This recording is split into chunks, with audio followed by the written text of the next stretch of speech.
Patient आपके पास आती हैं ब्रेस्ट कैंसर की सर्जरी करवाने, तो उनका पहला क्या फियर आप एक तरह आप ज़ाहिर पता लगता है आपको कि पेशेंट के जहन से क्या गुजर रहा है. ब्रेस्ट कैंसर है, कैंसर हो गया, क्या क्या जिंदगी है कि नहीं. So will I survive, will I not survive, क्या ब्रेस्ट रिमूव होगी मेरी कि नहीं. और 80% ऑफ द टाइम हमें ब्रेस्ट रिमूव नहीं करना. वेस्ट के कंपेयर हमारे औरतों में फैमिली हिस्ट्री डबल है, सो इंसिडेंस ज़्यादा है ऑफ कोर्स, बट जेनेटिक नहीं है जो नॉन जेनेटिक्स है. कौन से ऐसे अर्ली साइंस हैं जो कि वारंट करते हैं कि आपके पेशेंट डॉक्टर से मुआयना करवाएं ब्रेस्ट कैंसर के हवाले से? जो इस गिल्टी में दर्द हो रहा होता है, ब्रेस्ट पेन हो रहा होता है, उसमें कैंसर 99% नहीं होता. कैंसर पेनलेस होता है, दर्द के बगैर होता है. हमारी पहली प्रायोरिटी होती है कि हम कैंसर को सेफ तरीके से, महफूज तरीके से निकालें. हमारी दूसरी प्रायोरिटी होती है कि हम ब्रेस्ट की शेप मेंटेन करें. As a surgeon, how do you build trust with your patients? Being a male breast surgeon is not easy, especially in Pakistan and our culture. Abhi, I don't want to show my complete breast, I'm nervous. And I say, okay, so we cover part of the breast and we see what we need to see. And usually उसके बाद वो comfortable हो जाते हैं, next visit पे हम proper examination करते हैं.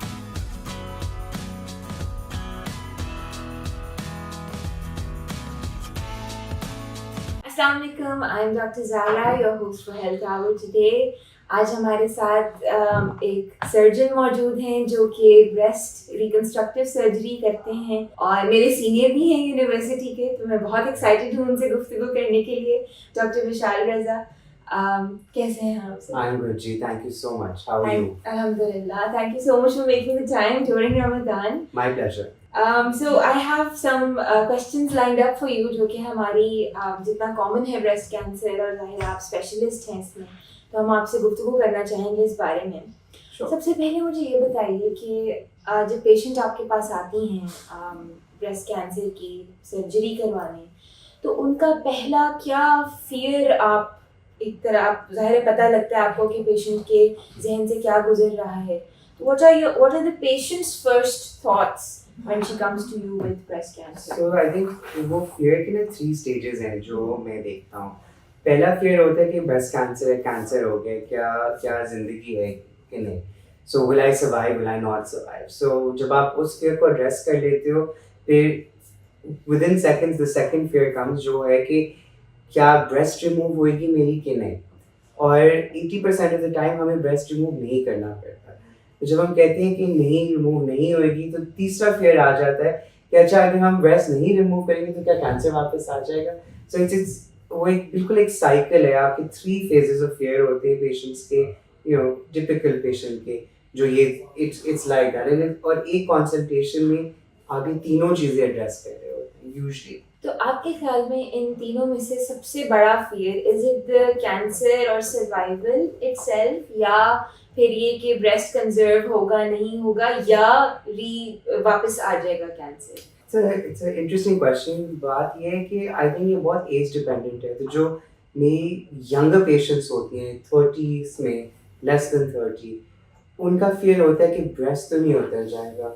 जो मेरी sort of mid-40s वाली पेशेंट्स होती हैं और early 40s even who have kids and usually younger kids, उनका फियर होता है कि क्या हम जिंदा रहेंगे कि नहीं, क्योंकि वो उनको ज़्यादा sort of फोकस अपनी फैमिली और बच्चों पे.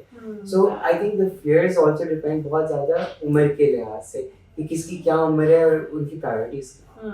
Makes sense.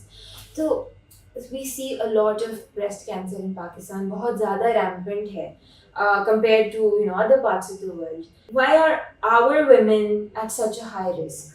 देखिए मैंने 2 स्टडीज एक्चुअली की थी. एक में हमने ब्राका का देखा था कि जेनेटिक लिंक है ज़्यादा, लेकिन हमारा जेनेटिक लिंक ज़्यादा नहीं है as compared to western countries. However हमारी फैमिली हिस्ट्री जो है, अगर हम वेस्ट में देखें तो अगर हमारे पास 10 औरतें इस कमरे में हुए, हम उनसे पूछे कि आपके ख़ानदान में कितने औरतों को ब्रेस्ट कैंसर है, वेस्ट के कंपेयर हमारे औरतों में फैमिली हिस्ट्री डबल है. सो इंसिडेंस ज़्यादा है of course, but genetic link नहीं है जो नॉन जेनेटिक्स है। पर्सनल, ये नॉन साइंटिफिक हुआ है, लेकिन मेरी पर्सनल ओपिनियन ये है कि हमारी कज़न मैरिजेस रह चुकी हैं बहुत ज़्यादा over the years, over the generations, उसकी वजह से हमारे ब्रेस्ट कैंसर की रिस्क अनआइडेंटिफाइड जीन्स की वजह से थोड़ी ज़्यादा है, एपिजेनेटिक्स की वजह से ज़्यादा है। दूसरा of course lifestyle, health, food जो हम खाते हैं, एक्सरसाइज नहीं होती है हमारी पॉपुलेशन में as compared to the west, ये सारी चीज़ें ऐड अप होती हैं। ठीक है। और पेशेंट्स के लिहाज से ख़वातीन जो देख रही हैं उनको अगर आप थोड़ा बताएं कि कौन से ऐसे अर्ली साइंस हैं जो कि वारंट करते हैं कि आपके पेशेंट डॉक्टर से मुआयना करवाएं ब्रेस्ट कैंसर के हवाले से। जी, बड़ा मज़ेदार सवाल आपने बताने के लिए कहा।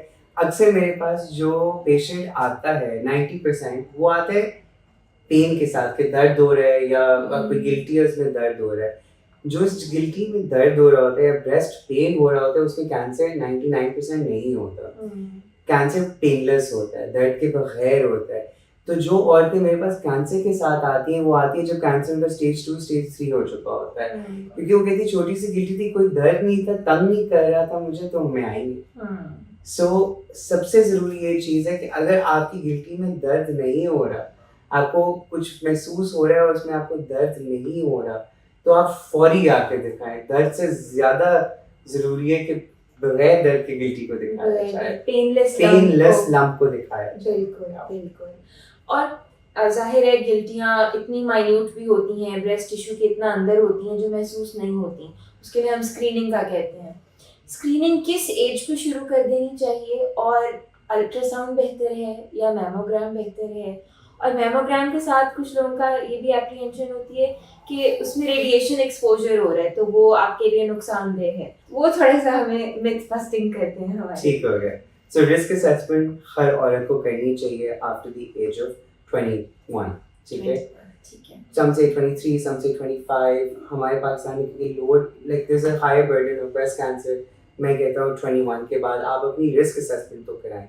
रिस्क असेसमेंट में हमें पता चल जाता है कि आप हाई रिस्क है कि नहीं है। अगर आप हाई रिस्क हैं हम आपको जल्दी स्क्रीनिंग शुरू कर देंगे। सो हर औरत को अपनी रिस्क असेसमेंट करानी चाहिए। उसके बाद अगर आपकी रिस्क असेसमेंट लो है या नहीं हुई भी, तो एज 40 के बाद आपको मैमोग्राम और अल्ट्रासाउंड दोनों कराने हैं। एज 40 ऑनवर्ड्स दोनों कराने हैं, सालाना कराने हैं। अगर आपकी रिस्क असेसमेंट हुई होती है और आपका लो रिस्क है तो हम समटाइम्स एवरी 2 years या 3 years भी स्क्रीनिंग कर देते हैं, but it depends patient to patient, risk assessment पे, थिंग्स लाइक दैट। तो मैमोग्राम में कोई एडेड रेडिएशन नहीं है।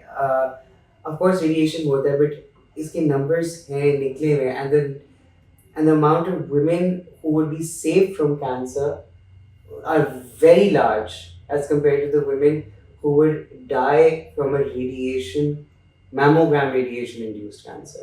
तो हम हर चीज़ का बेनिफिट देखते हैं और बेनिफिट स्क्रीनिंग मैमोग्राम का बहुत ज़्यादा है as compared to the risk nearly negligible है।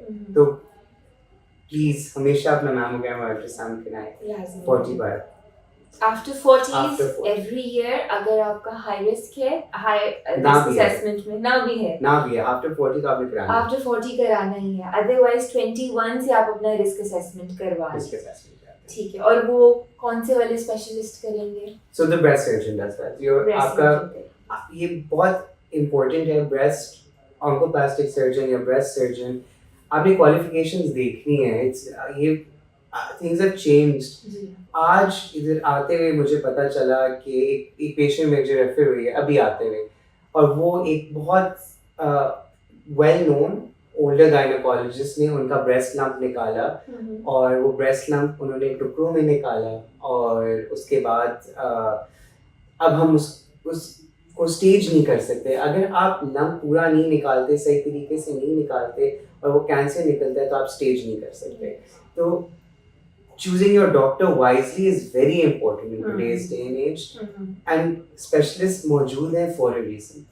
So always find the correct specialist is what I suggest ठीक to है। everyone. तो रिस्क असेसमेंट के लिए आपने ब्रेस्ट सर्जन के पास जाना है, गायनोकोलॉजिस्ट अलग किस्म के स्पेशलिस्ट होते हैं। ब्रेस्ट सर्जरी, ब्रेस्ट कैंसर के लिए breast surgeon is the person to go to. ठीक है, थोड़ा सा आपकी फील्ड के बारे में मैं आपसे पूछना चाहूँगी। ऑन्कोप्लास्टिक सर्जरी, बिल्कुल सिंपल टर्म्स में हमें समझाइए कि क्या होता है। सिंपल टर्म है, सिंपल चीज ऑन्कोप्लास्टिक। ऑन्को का मतलब है कैंसर, तो हम कैंसर की सर्जरी करते हैं। प्लास्टिक्स का मतलब है प्लास्टिक सर्जरी, मतलब कि आप कॉस्मेटिक भी करते हैं। आप इन दोनों को मिक्स कर देते हैं। हमारी पहली प्रायोरिटी होती है कि हम कैंसर को सेफ तरीके से, महफूज तरीके से निकालें। हमारी दूसरी प्रायोरिटी होती है कि हम ब्रेस्ट की शेप मेंटेन करें। उसमें हम कुछ हद तक नॉट खूबसूरती बट लाइकनेस ले आए टू द ऑपोजिट ब्रेस्ट, कि आपके जिस खातून का कैंसर निकाला गया, ऑपरेशन हुआ है, उसको एटलीस्ट महसूस तो ना हो, डिसफिगरमेंट तो ना हो। So that's why it's oncoplastics. So we reconstruct the breast at the same time, ठीक है, और dual lumpectomy using plastic surgical techniques के आउटकम दोनों तरीकों से बेहतरीन हुए। वन, कैंसर के लिहाज से पूरा इलाज हुए, दूसरा देखने में, फील में एक नॉर्मल ब्रेस्ट की तरह चीजें। सही। सो रिमूविंग द कैंसर, वो ऑन्को पार्ट हो गया उसका, और प्लास्टिक्स जो आपका टिश्यू मौजूद है उसी को कंजर्व करना। राइट। तो क्या ये दोनों प्रोसीजर्स एक साथ हो सकते हैं? कैंसर को रिमूव करना और उसको साथ ही होते थे, साथ में होते हैं, बिल्कुल साथ। ठीक है, ठीक है। And it's half the time. ये एक सो जो कुछ जनरल सर्जन जब करते थे वो अपने प्लास्टिक सर्जन को बाद में बुलाते थे। हम जब करते हैं, हम खुद प्लास्टिक सर्जरी वाला पार्ट भी कर रहे होते, तो it takes half the time. A new person is not coming. एक नई सिरे से चीज नहीं शुरू होती. So you know, we do our own implants, we do our own flaps, and it takes half the time because हम continue कर रहे होते हैं. ठीक है। तो जब आप ये सर्जरी करते हैं, एक बड़ा वो है मिथ है अगेन, कि जब आप ऑन्कोप्लास्टिक सर्जरी करवा लिया, आपने इम्प्लांट डलवा लिया या फ्लैप लगवा लिया, तो आपकी कीमोथेरेपी डिले हो जाएगी। Is that true? So ये myth नहीं है। Okay. Yeah, ये myth नहीं है। ठीक है। It is true. In 50% of our cases, adjuvant treatment chemotherapy delay हो जाती है। ठीक है। But delay होती है acceptable time frames में। ठीक है। So 1 week आगे, 2 weeks आगे, क्योंकि थोड़ा सा healing में time ज़्यादा लगता है। लेकिन और ऐसे patients में जिसमें हमें लग रहा है कि healing में बहुत मसला आना है, हम उनमें उस वक्त रिकंस्ट्रक्शन नहीं करते, हम साल 2 साल बाद करते थे कि कीमो के में डिले ना आए, ट्रीटमेंट में डिले ना आए। तो ये बहुत you have to pick your patient, calculated करना पड़ता है। सही सही। अच्छा, अब आप जाहिर है इस फील्ड में हैं, काफ़ी सारी ख़वातीन आपके पास आती हैं और वो अपने मोस्ट वल्नरेबल पे उस टाइम होती हैं जब वो आपके पास आती हैं। तो as a surgeon, how do you build trust with your patients? So, you know, Nazara, this is a good question. Being a male breast surgeon is not easy, especially in Pakistan and our culture. आप एक तो professionalism बहुत ज़रूरी है, ठीक है? I studied from Khan University. I was very lucky. उधर हमें professionalism बहुत सिखाया जाता था. तो being professional is important. दूसरा comfort के लिए ना, जैसे फॉर एग्जांपल पहली बार पेशेंट आए एग्जामिनेशन के लिए, मैं उनके हस्बैंड को साथ ले जाऊंगा। मैं अगर तो यंगर फीमेल है, मदर आई है, मदर को मैं साथ ले जाऊंगा। मदर है, डॉटर आएगा, मैं डॉटर को साथ ले जाऊंगा। My nurse will be there, but I also have a family member there. Let them feel as comfortable as possible. ऐसा भी हुआ है कि समटाइम्स वुमेन हैव सेड कि जी अभी I don't want to show my complete breast, I'm nervous. And I say, okay. So we cover part of the breast and we see what we need to see. And usually उसके बाद वो comfortable हो जाते हैं, next visit पे हम proper examination करते हैं. So एक process है, you have to build it up, but it's very important. Trust तो बहुत ज़रूरी है. जी, professionalism से ही trust आप build करते हैं, ठीक है. So just one last closing remark आप मुझे बताइए, for the women listening today, उन्हें अगर lump मिलता है तो what should be their plan of action, immediate plan of action? So their immediate plan of action should be to show a breast surgeon. General surgeon को ना दिखाएं, gynecologist को ना दिखाएं, breast surgeon को दिखाएं. बेहतरीन चीज़ ये है, अगर आपको कोई कहे कि लंप को ऑपरेशन करके निकाल दें, ये नहीं करना. हमेशा एक लंप की बायोप्सी होनी चाहिए नीडल से, उसके बाद निकाला जाता है.